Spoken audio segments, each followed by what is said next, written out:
Good morning, everybody.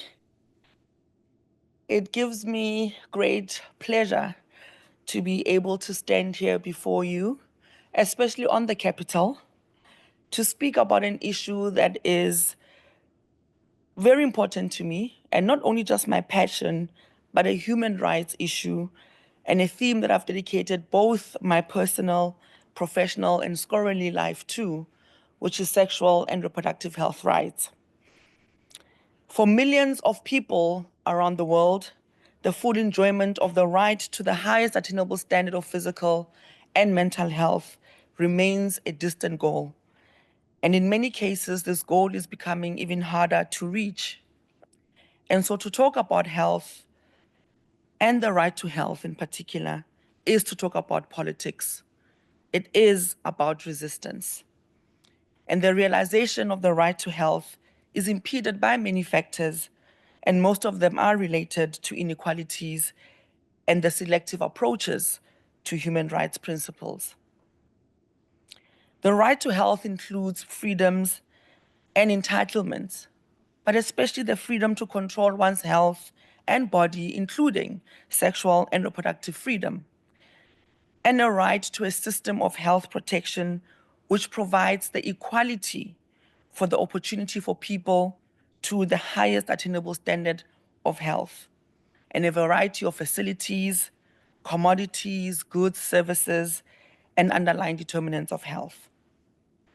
And under international human rights law, United Nations member states, when meeting their obligation to protect, respect, and fulfill the enjoyment of the right to health, must ensure that sexual and reproductive health services, including modern forms of contraception and information and education on family planning, are available.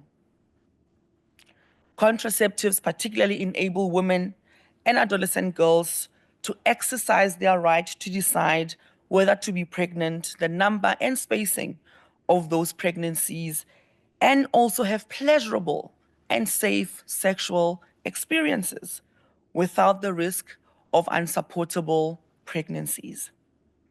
And contraception also improves socioeconomic opportunities for women and opens up even more educational opportunities for young girls.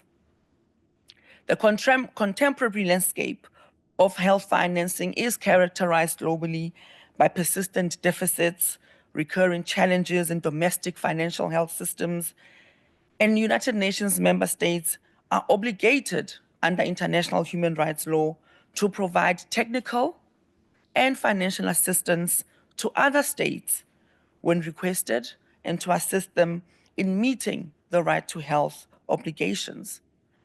And so the most striking impact of contemporary expressions of international solidarity is the embrace of the principle of humanity. And yet the divestments announced by executive orders by the White House just a few meters down strain this strong culture of international solidarity.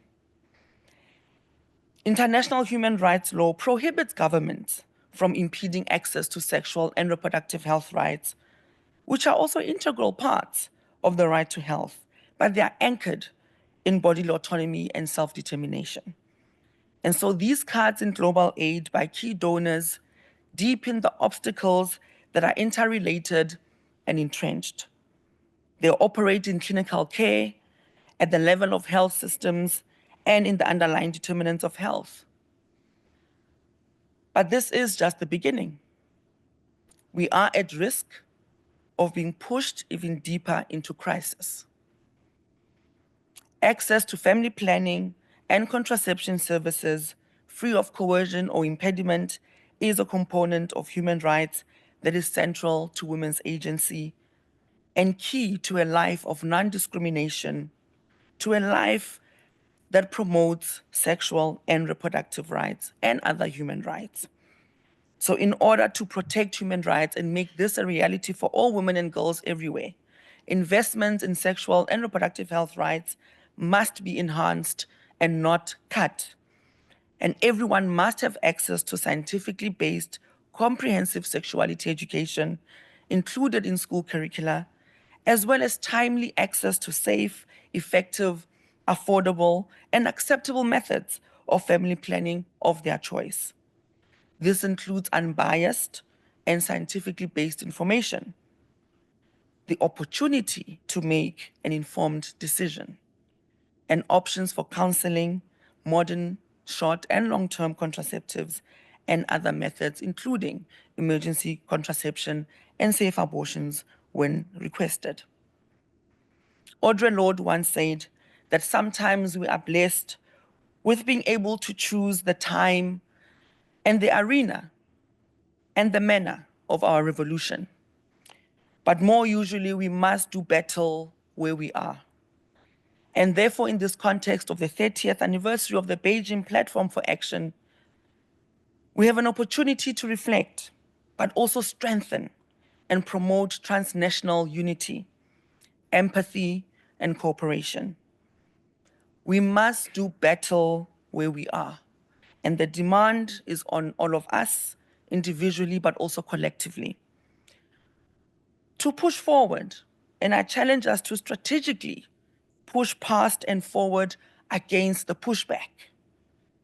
We must keep up the advocacy, the momentum, but also the investments, many of them from social entrepreneurs, corporate social investors.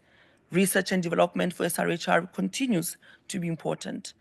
Holding UN member states accountable, but also speaking more widely to even donors and individuals who are not ordinarily part of this community. We must accelerate the full realization of sexual and reproductive health rights. And finally, I want to acknowledge all of the dedicated health and care workers all over the world who, despite the odds, continue to provide quality, dignified, and accessible care. Yours in solidarity and absolute rage and fury that I feel, but also with a deep sense of love and commitment to the movement. Thank you very much.